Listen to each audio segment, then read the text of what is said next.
Deus abençoe vocês. Eu sou o pastor Glauter Rocha e vamos dar prosseguimento à nossa disciplina Teologia Pastoral.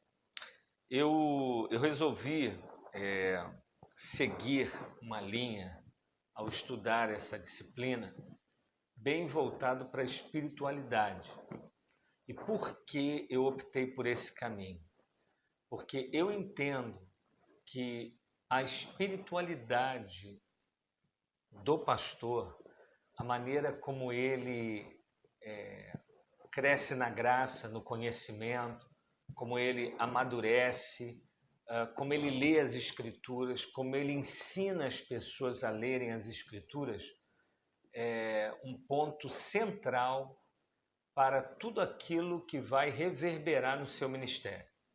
Então, não dá para a gente falar da importância do pastor sem antes falar para o pastor da importância dele ser muito bem pastoreado, ter uma visão muito clara do seu pastor, o supremo pastor, que é Deus. Então, eu gostaria, nesse segundo bloco, vamos pensar assim, apesar que o primeiro vídeo ele foi tão somente uma pequena introdução, eu gostaria agora de convidar vocês para a gente tratar hoje do tema Conhecendo e Amando o Deus Trino. Eu quero trabalhar esse tema com vocês. Bem, tudo começa com adoração, né? Tudo começa com adoração. E há um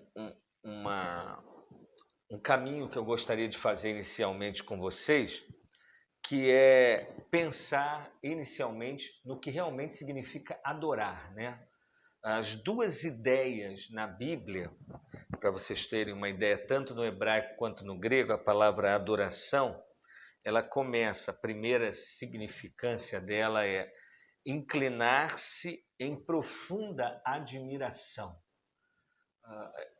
É muito interessante essa ideia, tanto no Antigo quanto no Novo.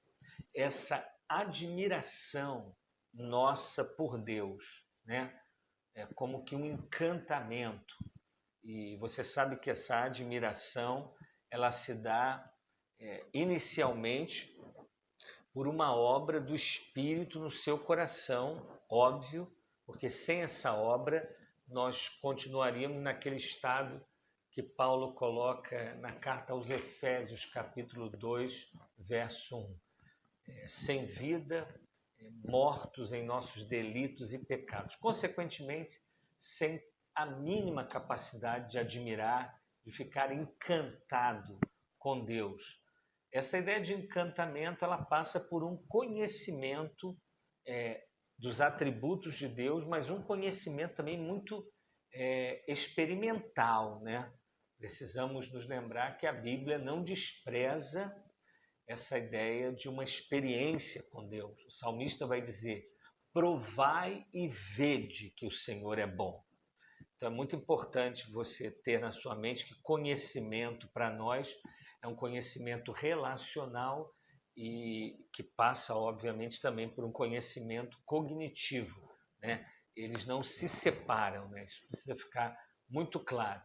Então, o primeiro significado de adoração é exatamente essa admiração. É interessante que a ideia, né, de prostrar-se, inclinar-se em profunda admiração, vem exatamente de uma postura que pessoas tinham diante dos reis na antiguidade, ao ponto de prostrar-se diante deles, beijando os seus pés. Ou seja, se homens recebiam esse grau de reverência, muito mais nós em relação a Deus. E a segunda ideia do significado da palavra adoração é serviço. É aquilo que você faz pela motivação certa. Tudo que você faz, tudo, absolutamente tudo, mas sempre partindo de uma profunda admiração, de um profundo encantamento. Então, diríamos que, no sentido rico dessa palavra, nós teríamos, inclusive, cuidado com essa ordem, né? Não serviríamos a Ele para ficar admirados com Ele. Nós estamos admirados com Ele, então o serviremos. Uma expressão antiga muito interessante sobre essa questão de adorar, na concepção dos pais da igreja e dos escritores bíblicos também, a ideia de adoração, ela está bem presente, então, no sentido de reconhecer e de fazer. Então, aquela expressão em latim, laborare est orare, trabalhar é orar, ela cai bem aqui, porque para muitos essa ideia, principalmente quando usa a palavra adoração, ela naturalmente, a nossa mente é quase que capturada automaticamente com a ideia cultica, a ideia de uma reunião, de instrumentos musicais, pessoas levantando as mãos, mas ela está muito ligada à vida. Essa expressão, então, laborare est orare, trabalhar é orar, orar é trabalhar. Na medida que você entende isso, e eu creio que esse é, inclusive, o caminho para romper com essa ideia adoecedora dessa dicotomia sagrado e secular, Deus do domingo, Deus do templo, né? Isso é uma tragédia. E é muito interessante quando você concebe essa ideia, porque isso é muito enriquecedor para o coração do pastor. O pastor, ele tem que intuir isso, porque isso precisa ser a pauta da vida e do ensino dele. O pastor, ele precisa se preocupar em ensinar isso, ensinar as pessoas a terem esse compromisso de uma vida de adoração, consequentemente, uma vida de oração e de trabalho, uma vida de trabalho e de oração. Uma expressão muito interessante que o Michael Green usa, um professor do Regent College, ele diz: adoração sem trabalho é falsa, trabalho sem adoração é estéril. Adoração sem trabalho é falsa e trabalho sem adoração é estéril. Eu gosto muito dessa expressão, acho ela muito forte. Acho que nós, pastores, nós vamos ter que vigiar muito o nosso coração, porque lidamos com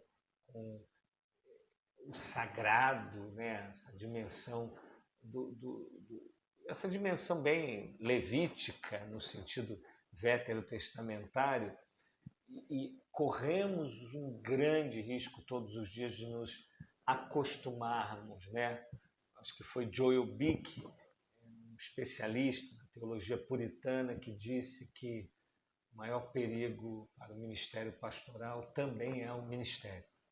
Então, você e eu devemos sempre estar muito atentos para não perdermos de vista a preciosidade do que fazemos. E eu não estou aqui também querendo ingenuamente dizer para vocês que não deve o nosso trabalho para nós negarmos a rotina, termos medo dela, termos sempre que ficar encantados, cairmos de joelhos, os olhos lacrimejantes. Não, eu acho que a rotina, a coisa ordinária, tem seu lugar. E devemos ver nela, sim, beleza, graça, inclusive nos mantermos numa rotina. Talvez essa espiritualidade da constância, do encantamento pela constância, nos falte. Eu consideraria essa possibilidade de estar nos faltando isso. Eu acho que cabe aqui a frase que alguns já disseram que deveria estar na Bíblia, né? A frase é de Agostinho: ó Deus, tu nos fizeste para ti mesmo. E nossos corações ficam inquietos até que encontremos esse descanso em ti. Eu não tenho dúvida que as atuais crises de cansaço no ministério não tem nada a ver com Deus.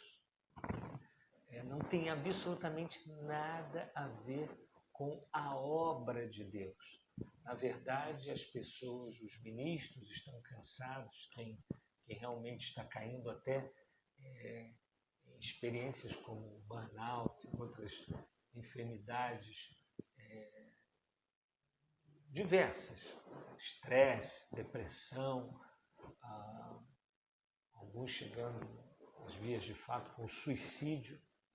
Eu vou dizer para vocês, esse com certeza não é fruto de um trabalho para Deus.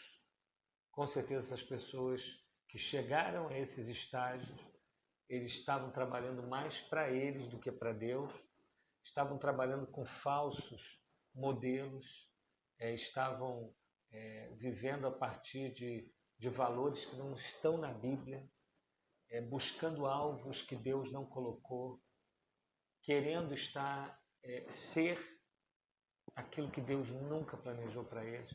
Então nós temos que ter muito cuidado, porque quando nós lemos a agenda de Paulo, a agenda de Pedro, alguns pastores são meninos e garotos perto do que esses homens viveram e fizeram. No entanto, você percebe neles uma postura completamente diferente. E eu afirmo isso porque conheço homens com uma agenda que Deus lhes deu, uma agenda pesada, mas você vê uma força, uma graça. Não são homens que se matam em nome de Jesus e a família vai para o espaço, não. São homens dedicados, com uma agenda forte, mas homens que estão simplesmente agindo de acordo com a agenda que receberam da parte de Deus. Então, nós não podemos esquecer disso. Esse descansar em Deus não tem nada a ver com você estar cansado. Deus tem que ser o lugar da sua habitação sempre. Ou melhor, mas você tem que estar ciente, consciente disso. Então, nessa segunda aula, eu gostaria que ficasse claro para você que a espiritualidade do pastor é o ponto de saída. Então, não dá para a gente pensar uma teologia pastoral onde o pastor não seja modelo de uma espiritualidade bíblica enraizada em Deus, consequentemente na adoração e serviço. Que Deus abençoe muito e até a nossa próxima aula. Olá, seja bem-vindo a essa terceira aula. E eu falei com vocês sobre adoração e serviço na segunda aula, e eu gostaria de gastar um tempo nessa aula trabalhando com vocês ainda a ideia de serviço. Eu acredito que vocês não têm dificuldade em entender essa ideia de reconhecer Deus e, ao reconhecê-lo, prostrar-se aos seus pés, reconhecer a sua majestade, a sua glória, o seu poder, a sua beleza, a sua graça. Eu acredito que muitos de vocês realmente não têm tanta dificuldade em reconhecer os atributos de Deus. Mas parece que muitos ficam por aí e no momento que vão fazer algo prático, não conseguem levar essa ideia de adoração para a praticidade, para o cotidiano, para as coisas concretas. Seria mais ou menos, o que eu quero dizer para você é o seguinte: algumas coisas que você tem que crer de forma abstrata, ok. Quando é necessário tomar forma, você fica como que impedido, não consegue encontrar ali um sentido para aquilo. Preste atenção no que eu vou considerar agora sobre a sua atividade pastoral. Na visão hebraica de serviço, preste atenção, A visão grega de serviço, ela é uma. A visão hebraica concebia o seguinte: em hebraico, ela significa privilégio e honra, diferente do grego, que tinha a ideia de humilhação e servidão. Então, quando o profeta se identifica como servo de Deus, isso tem mais a ver com privilégio, com honra. Ainda que ele esteja reconhecendo a grandeza e, consequentemente, se humilhando diante de Deus, ele tem a consciência de que ele está servindo a Deus, mas essa ideia é precedida pela ideia de privilégio e honra. Então vamos lá. Qual é a ideia aqui que eu queria trazer para você de forma prática e pastoral? Quando você estiver conversando com alguém, dando atenção a uma pessoa na sua comunidade, quando você estiver elaborando um projeto, seja ele um projeto de cunho social, macro, para o bairro, ou pensando de repente em como você organizar programações para adolescentes. Esse é um momento em que você vai estar tornando concreto aquilo que você tem na sua experiência de adoração com Deus. Esses assuntos, por exemplo, que eu acabei de tratar agora, às vezes numa concepção da espiritualidade, alguns não conseguem tratá-lo de forma espiritual. É como se o tempo que você estivesse sentado lendo, você não conseguisse ver ali trabalho, não conseguisse ver ali serviço. Quando na verdade a ideia bíblica é que eu seja de tal maneira cheio de Deus, da sua graça, da sua presença, da sua sabedoria, para que essas coisas que me habitam ou habitam o meu coração, elas ganhem forma.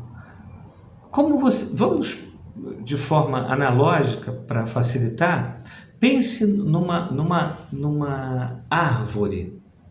Todo aquele processo, o solo que ela está plantada, as suas raízes, curtas ou longas, o seu caule, as suas folhas, que tudo isso maravilhoso.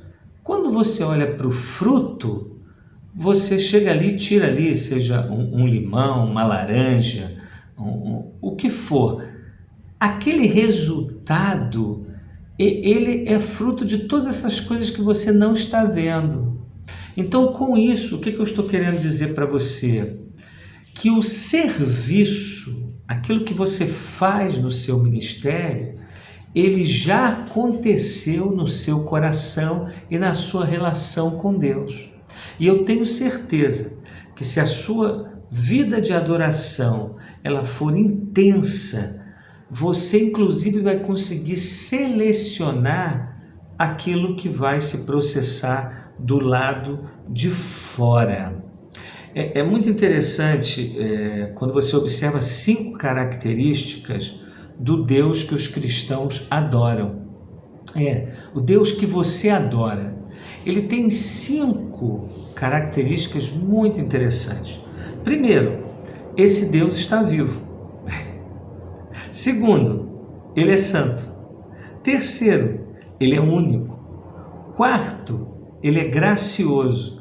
E 5, que eu achei interessante, ele permanece te desafiando para você cooperar com ele naquilo que ele está fazendo.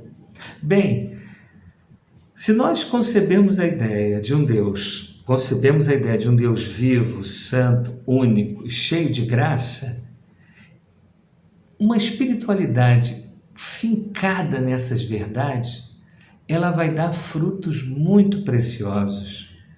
Aquilo que vão começar a ver do lado de fora da sua vida vai ser algo assim, como eu posso dizer, algo que vai refletir a beleza que Deus realmente intenta revelar através de você. O que Deus quer revelar através da nossa vida? Eu acho que nós, pastores, nós deveríamos nos preocupar mais com essa pauta da espiritualidade. Porque se a gente fica focado, presta atenção, pela ordem, se você colocar o serviço antes da adoração, pode ser que você se torne um especialista em gerenciamento, se torne um cara empreendedor, se preocupe bastante com a questão da própria estética da sua comunidade, até da estética dos membros da sua comunidade. Isso tudo começa a ter um valor excessivo. E se você colocar o serviço depois da adoração, você vai... Eu tenho certeza que seu ministério vai ganhar uma densidade. E mesmo que essas coisas que eu falei, você porventura não as possua, você vai conseguir identificar quem possui. E pessoas que possuem, ao se aproximar de você, o dom delas vai ser contagiado pela relação que você tem com Deus. Isso eu tenho certeza que ao invés de produzir admiradores, nós começaremos a ver discípulos. Ao invés de termos admiradores por causa de toda essa postura empreendedora, nós vamos ter discípulos. Sempre entendendo que eu não estou falando aqui contra empreendedorismo, não estou falando aqui contra essa característica linda que você possui de gestor. Não estou falando nada disso. Eu só estou mandando você colocar na ordem correta. Presta atenção. A verdadeira adoração, ela sempre vai incluir esperança, silêncio e espera no Senhor. Eu tenho certeza que essas características na sua vida, a esperança no Deus que te ama com amor eterno, na hora que você for aconselhar, na hora que você for tratar dos problemas da sua comunidade, na hora que a sua comunidade for abatida por dias de luto, dias de luta, a esperança vai produzir também esperança nos irmãos. Essa questão do silêncio, eu acho que nos falta tanto, tão difícil, porque o silêncio na vida do pastor coloca ele num lugar muito interessante de valorização da voz dos outros. E você sabe que a valorização da voz dos outros tem a ver com a sua relação com Deus e a valorização da voz dele. Então, se você não escuta Deus, é bem provável que você não esteja escutando ninguém. E o silêncio tem uma coisa legal também. Uma vez eu fui no encontro com alguns pastores em São Paulo e foi uma experiência muito interessante no mosteiro. Um amigo meu conta isso e ele sempre lembra esse fato que ocorreu. Nossa primeira reunião, eles pediram para todo mundo ficar em silêncio, tal. E eu confesso a vocês que eu dormi.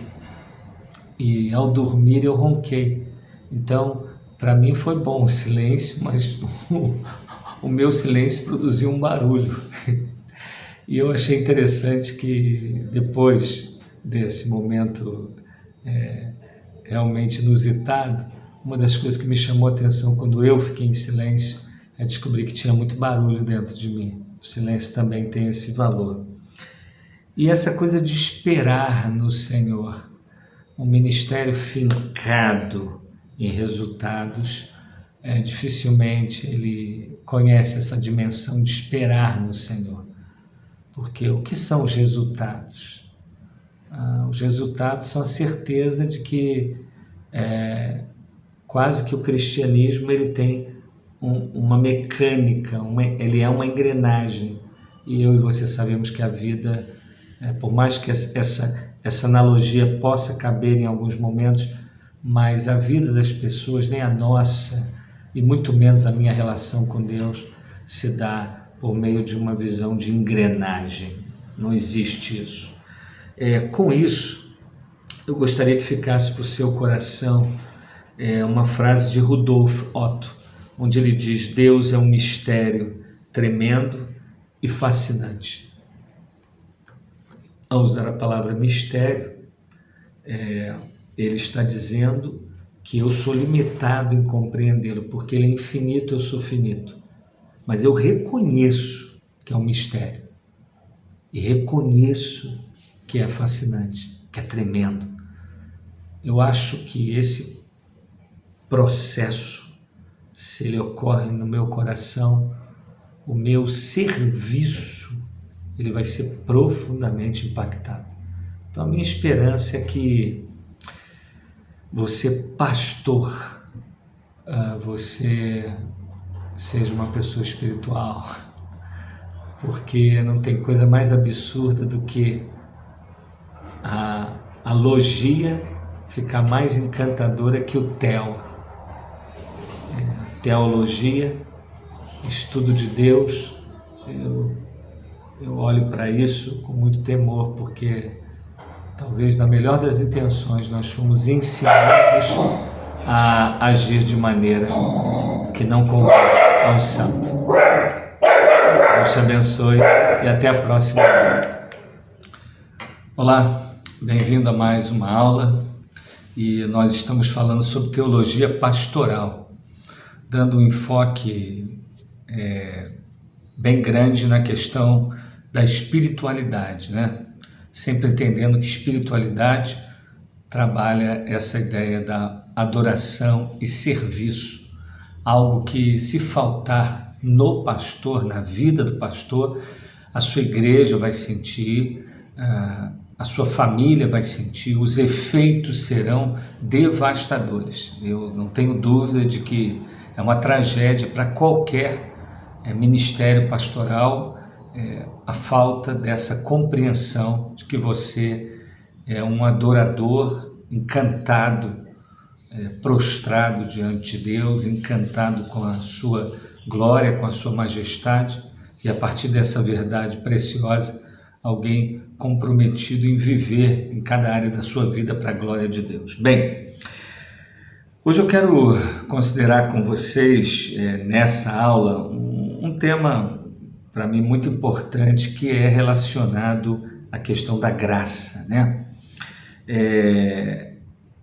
Alguém já disse que adoração e louvor são a única resposta adequada à graça. A graça também, alguém disse, mais é sentida do que entendida. Algo que está ligado também à ceia do Senhor. A compreensão plena do que significa todo esse movimento de Deus generoso, gracioso em nossa direção, ela nunca será plenamente alcançada pelo nosso intelecto. No entanto, nós sabemos que é verdade, que temos condição suficiente, intelectual, mas sabemos que é para além disso. É algo que nós experimentamos, percebemos e nos impacta tremendamente. Bem, não faltam motivos para nós louvarmos ao Senhor, né? O pastor, ele é alguém que, na sua vida, ele experimenta, por exemplo, ele diariamente, ele sabe que Deus vai enchê-lo de benefícios. Isso nos é dito no Salmo 68, 19. Então, diariamente, Deus, de forma graciosa, traz benefícios para a sua vida. Isso é uma realidade e você pode caminhar nessa certeza. Então, é um movimento que Deus faz na nossa direção. Segundo motivo, ele nos dá os frutos da terra, ou seja, Atos 14, 17, nós temos aqui numa mensagem dos apóstolos essa ideia de que Deus é aquele que nos beneficia, nos traz recursos materiais para a nossa manutenção aqui, nossa existência. Então, a terra dá o seu fruto por causa da vontade de Deus. Tiago vai dizer no capítulo 1, verso 17, que ele é a fonte de toda dádiva e dom perfeito. Então, Deus não cessa, ele não é um poço esgotável, não há prazo de validade para os seus benefícios. Ele é uma fonte inesgotável e todo dom perfeito, toda dádiva eu recebo das suas mãos. E incluiríamos aqui nessa dádiva a questão financeira. 1 Timóteo 6,17. Infelizmente, abrindo aqui um parêntese, quando nós tocamos nesse assunto do dinheiro, infelizmente, mesmo com essa certeza de que é Deus que nos dá recursos e nos dá condição de obtê-los, não deixa de ser um benefício da parte dele ao nos dar condição, muitos transformam esse benefício, principalmente do dinheiro, em ídolo. Algo interessante que eu tenho pesquisado, é uma pesquisa bem empírica, tá? Já quero informar para vocês, é que mais de 90% dos pastores vêm de lares às vezes com pouca referência de um homem, de uma mulher comprometido com Deus e com uma espiritualidade que eu chamaria aí de bíblica, mais do que de saudável, porque se é bíblica é saudável. Mas muitos desses não têm a experiência de ter abundância financeira. Esse é um ponto. O segundo é que muitos desses homens, eles não estavam, por exemplo, antes de serem pastores, em dúvida se eles seriam diplomatas, médicos. Então, não é incomum você achar, pastores que vêm de um lar, às vezes disfuncional, e também não sabem o que é recursos financeiros e, por isso, suas escolhas eram muito restritivas.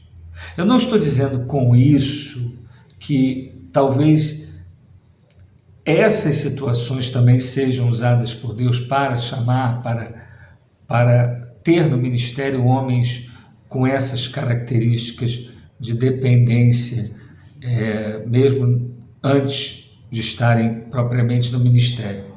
Mas o que eu tenho observado é que por causa disso, não só isso, por favor, porque o problema do homem é um problema do coração, mais do que dos cenários, mas tem me chamado a atenção que a falta de familiaridade com o dinheiro, a falta de saber usá-lo, colocá-lo como servo e não patrão, é um problema de muitos pastores.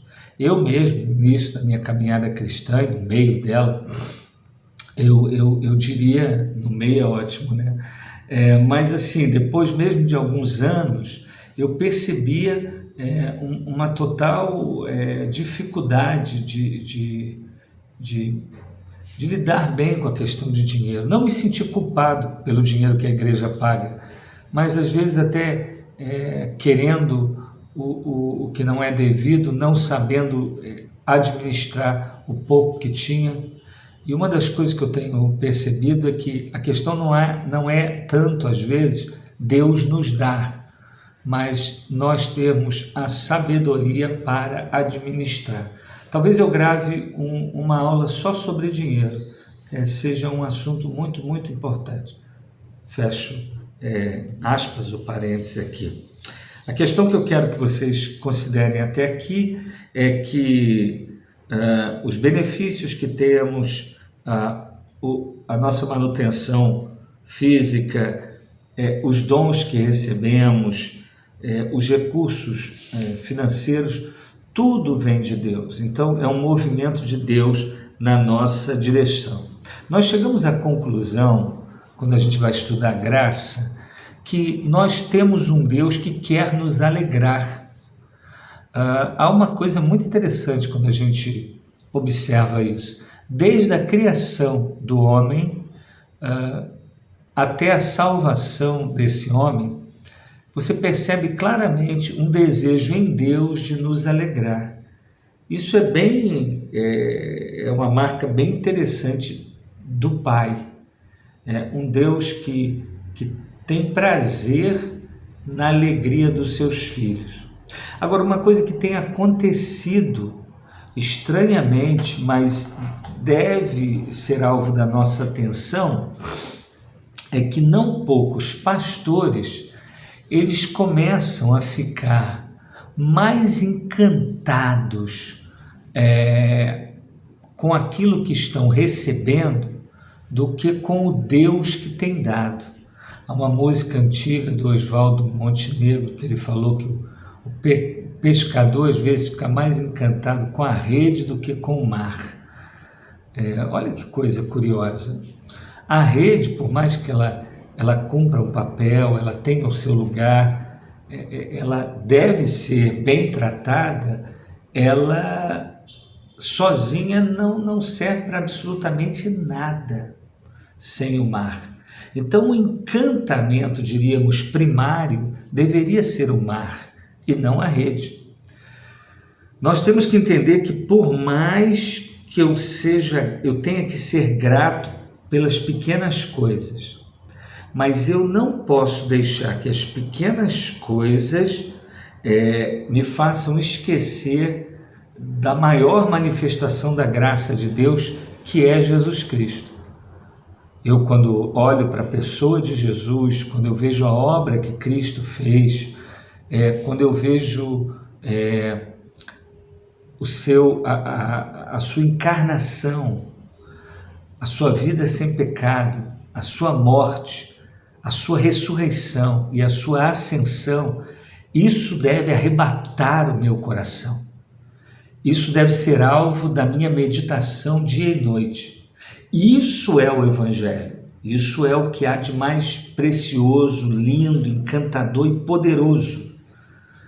E a gente tem que ter muito cuidado em não ficar com os olhos fixos, agradecendo apenas pela comida, pela bebida, pela saúde, pela promoção do marido, pela alegria dos filhos em estarem tendo condição de ter materialmente uma porção de coisas. Nós não devemos nos distrair. Essas coisas devem receber um obrigado, o mesmo Deus, o Deus da graça que as propiciou, eu devo agradecê-lo. No entanto, eu não posso de maneira alguma deixar de ter nessa ordem de gratidão, de prioridade, Cristo Jesus e a sua pessoa e obra. Isso é muito importante, muito, muito importante. Ok? Bem, essa foi mais uma aula nossa. Espero que Deus esteja falando ao seu coração e você esteja organizando a sua ideia de espiritualidade. Deus abençoe muito você. Amém? Fique em paz. Olá, Deus abençoe a sua vida. Bem-vindo a mais uma aula. Bem, na última aula eu falei com vocês sobre graça e hoje eu gostaria de falar sobre você como pastor, comunicando essa graça. Eu estou tentando aqui fazer um equilíbrio naquilo que eu entendo ser importante acontecer na sua vida e depois que isso ficar bem intuído em você, eu acredito que isso vai passar para o outro. E também acredito que as pessoas que convivem com pessoas comprometidas com Deus, gente que anda com pastores que andam com Deus, essas pessoas não só perceberão isso, como este é um meio poderoso de produzir discípulos. Pessoas passam a aprender com esse homem, a priorizar Deus, a sua glória, a sua vontade. Isso é muito importante. E eu creio que o pastor, ele foi chamado por Deus, biblicamente nós temos respaldo para isso, para servir de modelo para o rebanho. Modelo. E esse modelo é muito interessante, porque algumas ideias populares, a ideia é a seguinte: o pastor ele precisa ser bem-sucedido para servir de modelo para a igreja de um homem bem-sucedido.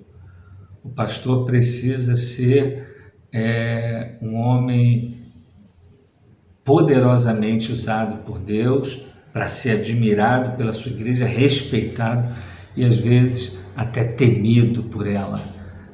Mas ainda que alguns tenham essa visão, a ideia bíblica é que, por exemplo, vamos imaginar que o pastor está fazendo, a sua esposa está com câncer, ele está com ela nesse momento.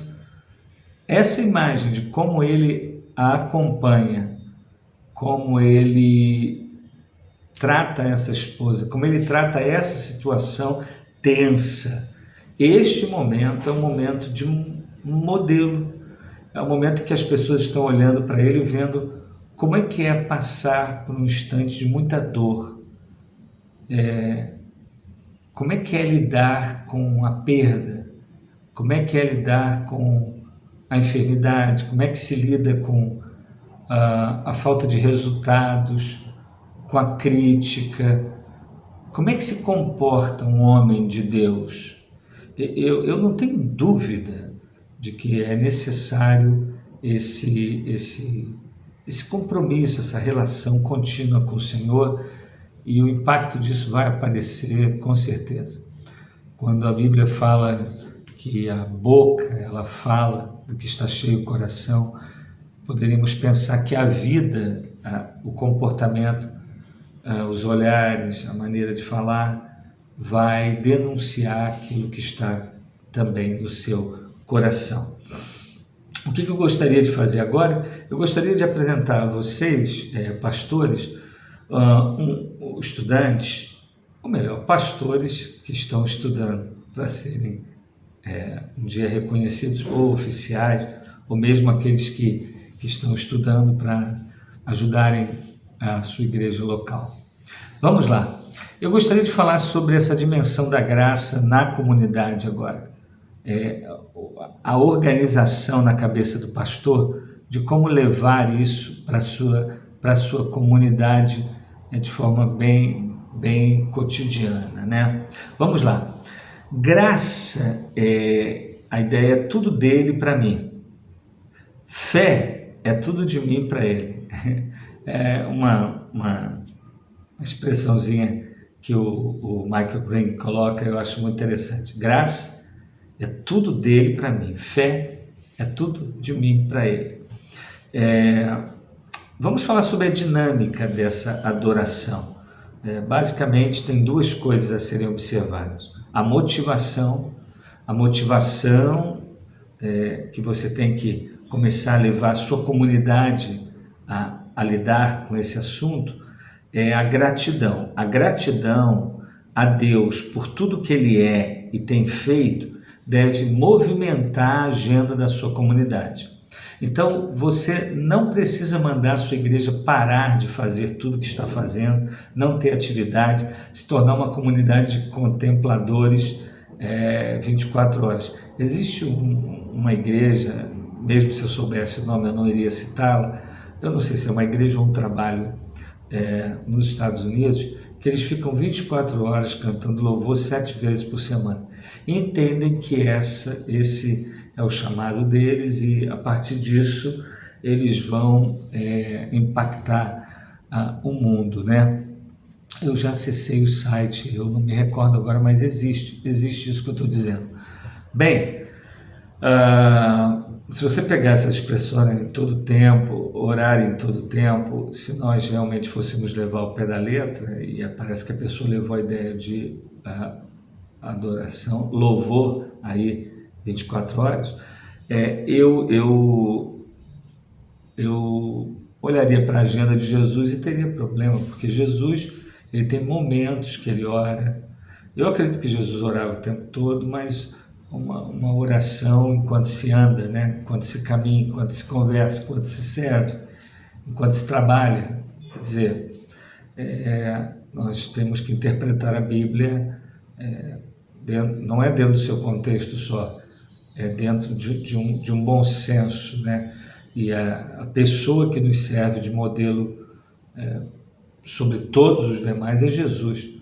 E nós encontramos um homem espiritual, comprometido com festa, com trabalho, com conversas, com choro, indo a velório, e fazendo todas as coisas que uma pessoa faz na sua jornada existencial.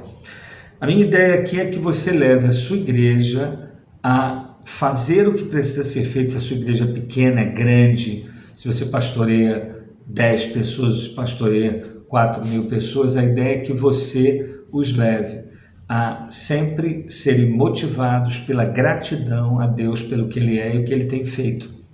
Não podemos fazer as coisas por necessidade.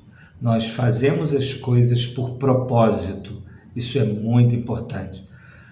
Então, a minha motivação, sendo Deus, com certeza isso vai contagiar e precisamos ensinar isso.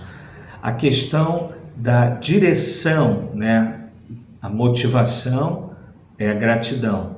A direção, ou seja, aquilo que vamos fazer, diz respeito à adoração e reverência. Isso vai ser muito interessante. O seu movimento partindo do seu temor. Você não está agindo por temor de homens. Hoje pela manhã, fazendo a minha devocional, Herodes, por causa de ser um homem escravo, de uma sexualidade disfuncional, escravo do pecado, ele aceita a sugestão de uma jovem que ele queria se deitar, né? E ele então manda tirar a cabeça de João Batista, manda decapitá-lo. Ela pede isso a ele. E o texto diz que ele, por ter dado a palavra publicamente, ele age de acordo com a vontade daquela jovem. Preste atenção. O temor de homens não pode dirigir o nosso projeto em nossa comunidade. Não pode haver temor de homens. Tem que haver uma motivação de gratidão, e a direção deve ser a glória de Deus, a adoração. Então, nós chegamos à conclusão que o que vai acontecer na nossa igreja é o que Deus mandou que aconteça, não é criando, entrando na moda, seguindo a orientação de alguém influente, ou por causa da sua condição econômica, ou por causa da sua personalidade. É muito importante, então, que você tenha cuidado nisso. Então, eu falei duas coisas aqui para você fazer na sua comunidade, né? Que é importante você estar trabalhando nessa direção. Na nossa próxima aula, eu quero falar sobre 3 encontros que têm que ser corretamente organizados, porque eles são poderosos em trazer essas realidades que eu estou compartilhando para a vida da comunidade, ok? Até a nossa próxima aula. Bem-vindo a mais uma aula, que Deus possa abençoar muito a sua vida. Eu gostaria, nessa aula, de falar com vocês sobre 3 cenários que são muito importantes e essenciais na nossa igreja local, ou na igreja local, para que essas 3 dimensões, ou melhor, as dimensões da adoração se manifestem nesses cenários locais, né? Que cenários seriam esses? Bem, eu falei para vocês sobre a motivação, que deve ser Deus, o que Ele é e o que Ele tem feito, e depois falei também sobre a direção, de que essa agenda precisa ser enfatizada a partir de Deus, da sua vontade. Mas vamos lá, que cenários seriam esses? Primeiro, é necessário, você como pastor local, uma das coisas que você deve investir é na questão de encontros domésticos. Quando eu falo de encontros domésticos, aqui é mais do que grupos familiares, desculpe frustrá-lo. É mais do que você ter uma reunião durante a semana. Passa por isso, mas eu acredito que a ideia aqui é levar para casa aquilo que atualmente nós estamos dando demasiada ênfase no templo. Há uma ideia quase veterotestamentária nas nossas mensagens, nos nossos discursos, de um Deus que está no templo, de um Deus que nós precisamos encontrá-lo na caixa postal do templo. Eu acho que uma espiritualidade templocêntrica, ela rouba de nós esse Deus que está em todos os lugares, o Deus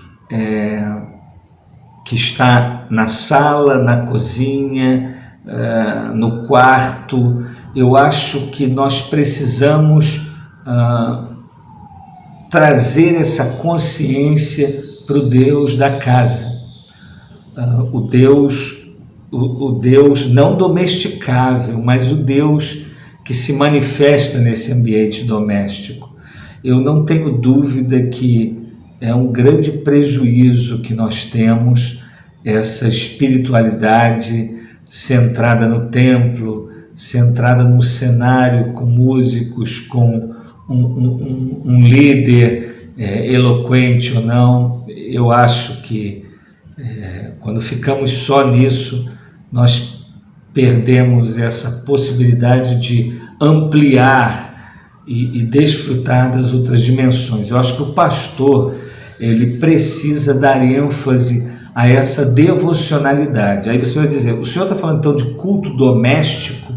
Não, eu estou falando de dar ênfase, pregar, observar a relação de Jesus na casa, mostrar que a maioria dos milagres que Cristo realizou foram feitos fora do templo, que ele entrava nas casas, que ele descansava, que a casa é um lugar de crescimento, de amadurecimento, que os micro-relacionamentos ali, pai, filho, esposa, devem ser muito valorizados. E isso é muito interessante, é muito enriquecedor. Então, a minha palavra é nessa direção. Por exemplo, um autor chamado Jay Adams, que é um homem que seria o Martim Lutero do aconselhamento bíblico, mesmo que algumas de suas ideias hoje alguns tenham algumas reticências com pequenos pontos, mas às vezes ele como eu posso dizer, ele dá tanta ênfase aos imperativos da lei comportamentais que alguns chegam a pensar se ele era um behaviorista convertido. Mas eu particularmente sou muito grato pela vida de Jay Adams e não o colocaria nessa categoria, ainda que reconhecendo que há uma ênfase forte nos imperativos dos escritos dele. Mas eu gostaria de chamar a sua atenção para um ponto que o Jay Adams ele coloca, uma coisa que ele desenvolveu muito interessante. Não sei se exatamente é dele, mas está no livro O Conselheiro Capaz dele. É uma mesa na casa, obviamente, está falando de uma cultura americana, então parece que as casas não são tão pequenas como as nossas, mas a ideia é uma mesa onde os membros sentariam, eu não sei quantas vezes por semana, mas não me recordo, eles sentariam para conversar sobre como estão vivendo, como eles estão, e sobre o relacionamento. A ideia não era o momento de lavar a roupa suja, mas é uma ideia de trazer Deus para aquela casa, para que tudo ali, os conflitos, as alegrias, fossem tratadas à luz do Evangelho de Cristo. Eu achei muito interessante. Eu acho que nós temos que dar ênfase a essa espiritualidade doméstica. Ela é muito importante. Mas há uma segunda coisa que nós vamos falar agora sobre o impacto dessa espiritualidade. Ela vai para casa, mas realmente ela tem que estar no templo. Quando eu falo templo aqui, a congregação local, Porque a congregação local, ela pega essa microcomunidade e vai para a macrocomunidade. A comunidade, é muito legal isso, ela está abaixo de uma mensagem, ela está debaixo. Ela nasce por causa de uma mensagem e permanece lá. E depois ela também vai ser confundida com a mensagem. O nosso exemplo é muito importante, mas eu acho que, se eu não disse, vou dizer agora. Alguns confundem essa ideia do exemplo, que é também uma mensagem, mas querer ficar só nele. Atribuem a São Francisco de Assis a frase: pregue o evangelho, se possível, com palavras. Se ele disse isso que ele disse deve ter sido num outro contexto, porque se ele tinha familiaridade com a Bíblia, ele sabe que a própria Bíblia dá ênfase à pregação quando ela fala: como ouvirão se não há quem pregue? Se você está fornecendo um exemplo, para que pregar? A pregação é necessária, assim como a revelação geral de Deus, a criação, ainda que ela fale, foi necessária a revelação especial, a Bíblia, para que eu e você tivéssemos uma clara visão da nossa origem, o que aconteceu no Éden, porque sentimos o que sentimos, qual foi a provisão de Deus, as promessas, a vinda de Cristo, tudo registrado, mas nós temos a revelação geral. Então o exemplo, por mais que ele seja importante, tenha o seu lugar, ele sempre será insuficiente em cumprir todo o propósito de Deus. Então, a congregação local, que é essa macro família, comunidade, ela deve ser enfatizada por você, pastor. Ela tem um lugar. Eu diria que não é um lugar de você preencher todos os dias, ou se há preenchimento todos os dias por alguns projetos onde o lugar está sendo usado, você tem que ter cuidado com as pessoas que estão fazendo desse lugar um lugar para fugir do pequeno lugar que Deus as colocou, começando aí pela família. Alguns, nessa tentativa de fuga, usam muito a congregação local.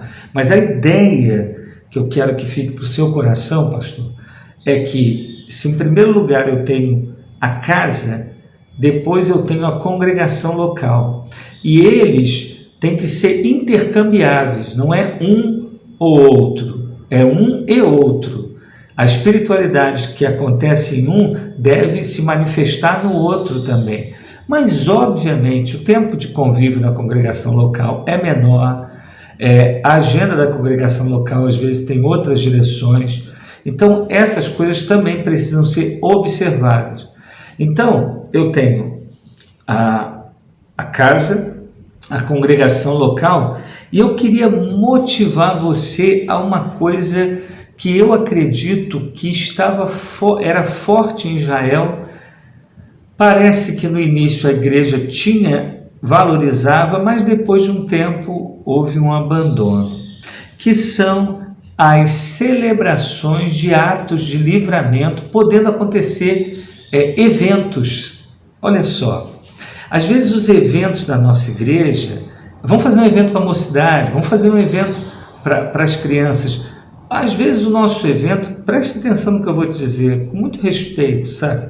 Às vezes você organiza coisas na sua igreja para mostrar que está trabalhando, ou então para dizer para você mesmo que a igreja está animada. Não faz isso não. Uma visão de espiritualidade bíblica, trabalhe com festas pontuais, celebrando livramentos. Veja se não é isso que nós temos no Antigo Testamento. Festas lembrando livramentos.